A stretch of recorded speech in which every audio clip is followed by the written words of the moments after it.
আচ্ছা, এখন সমবৃত্তভূমি কোণকের যেটা আছে এটার কথা বলি। এটা সমবৃত্তভূমি কোণক যেটা হয় সেটা হচ্ছে এরকম শেপ থাকে। এটা কোন আইসক্রিমের ক্ষেত্রে যে শেপটা সে বা ঝালমুড়ির যেটা দেখে আমরা সেই রকম শেপটা, নিচে হচ্ছে একটা সার্কুলার একটা সারফেস থাকবে, এরকমভাবে থাকে মেইনলি, এটা এভাবে থাকে। হ্যাঁ, এখন এটার ক্ষেত্রে যেটা যেটা গিভেন থাকে সেটা হচ্ছে এই যে সার্কেলের যে এই যে সার্কুলার যে সারফেসটা থাকে সেটা রেডিয়াস থাকে, তারপরে সমবৃত্তভূমি কোণকের হাইট থাকে, উচ্চতা থাকে। সেই হাইটটা কোনটা আসলে?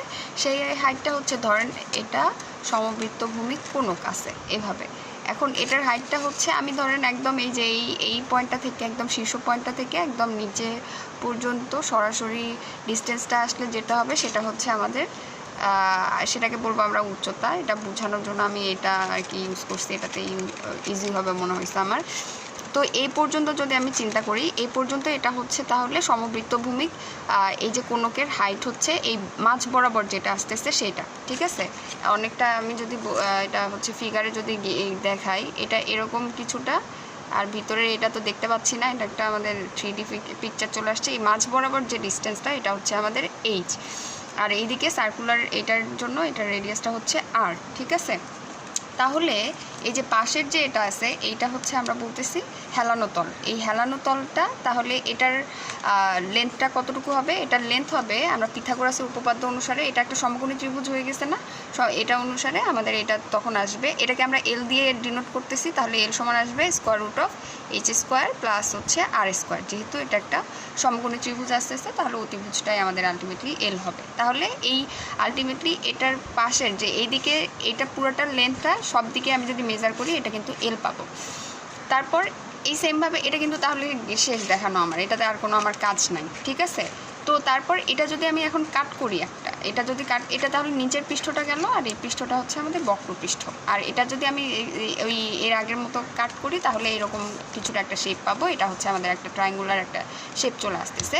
এখন আমরা এটার হচ্ছে যে বিভিন্ন যে আমাদের দরকার যে আয়তন, তারপর বক্রপৃষ্ঠের ক্ষেত্রফল, সমগ্র পৃষ্ঠের ক্ষেত্রফল, এটাতে আসি। এখন আয়তনটা কীভাবে আসবে? জাস্ট সার্কুলার এই যে আমাদের সারফেসটা পাবো আমরা, এটার এরিয়ার সাথে এইদিকে উপরে যতটুকু হাইট পাবো আমরা সেটার গুণ করলে আমাদের আয়তন পাওয়ার কথা। কিন্তু এখানে একটা কথা আছে, এর আগে কিন্তু আমরা ওই সমবৃত্তভূমিক সিলিন্ডারের ক্ষেত্রে আয়তনটা এভাবে বের করছি, কিন্তু এক্ষেত্রে যেটা হয় এই সমবৃত্তভূমিক কোণকটা ওই সিলিন্ডারের হচ্ছে 3 ভাগের 1 ভাগ হয়। মানে আমরা যদি সমবৃত্তভূমিক কোণক এরকম 3টা যদি পাশাপাশি নেই, ধরেন এটা একটা আছে বা এরকম শেপের একটা রাখলাম, মানে উপর দিয়ে নিচে এরকম করে একটা রাখলাম, এটার মতো এ পাশে আরেকটা দিলাম, এই 3টা মিলে আলটিমেটলি একটা সিলিন্ডারের মতো এটা ফর্ম করবে। তো যেহেতু এর আগের আয়তনটা হচ্ছে সিলিন্ডারেরটা যেটা ছিল সেটার হচ্ছে 3 ভাগের 1 ভাগ হবে এটার আয়তন, এই জন্য এর সামনে একটা 1/3 গুণ অবস্থায় আসবে, আর বাকিটা ওই যে পাই আর স্কোয়ার সার্কেলের এটার এরিয়া ইন্টু এইচ করে ফেলবো, তারপর এটাকে 1/3 করবো। এটা হচ্ছে আয়তনের পার্টটুকু গেল। এখন বক্রপৃষ্ঠের ক্ষেত্রফল কতটুকু আসছে? বক্রপৃষ্ঠ তো আমাদের হচ্ছে এটা, এই পুরা পৃষ্ঠটা যেটা এটা হচ্ছে আমাদের বক্রপৃষ্ঠ। এখন এটার এরিয়া বের করার জন্য আমাদের কি দরকার? এটা সার্কেল ছিল না নিচে আগে, এই সার্কেলের হচ্ছে পেরিমিটারটা কত ছিল? সার্কেলের রেডিয়াস যদি আর হয় তাহলে এর পেরিমিটার কত হবে? 5 দিয়ে হবে হচ্ছে 2πr, যেটা ধরেন 2πr এটা, ঠিক আছে? এটা তাহলে আমাদের 2πr। আর একটু আগে আমরা হেলানো তল কত পাইছি? হেলানো তল পাইছি এল, যে এই উচ্চতা আর রেডিয়াস আর এর জন্য পাইছি এল। এখন কাট করার পর এরকম রিজন আসছে না?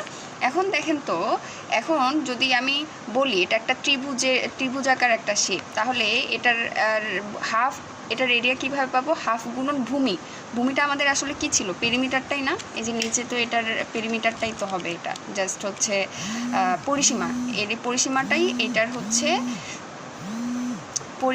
এটার হচ্ছে নিচের হচ্ছে ভূমিটা। তাহলে এটা কি ছিল? 2πr, এটা পেরিমিটার ছিল 2πr। আর তারপর এটার সাথে এই যে এখানকার আবার এই সারফেসটা যদি আমি চিন্তা করি, এর হাইটটা কত? এল না?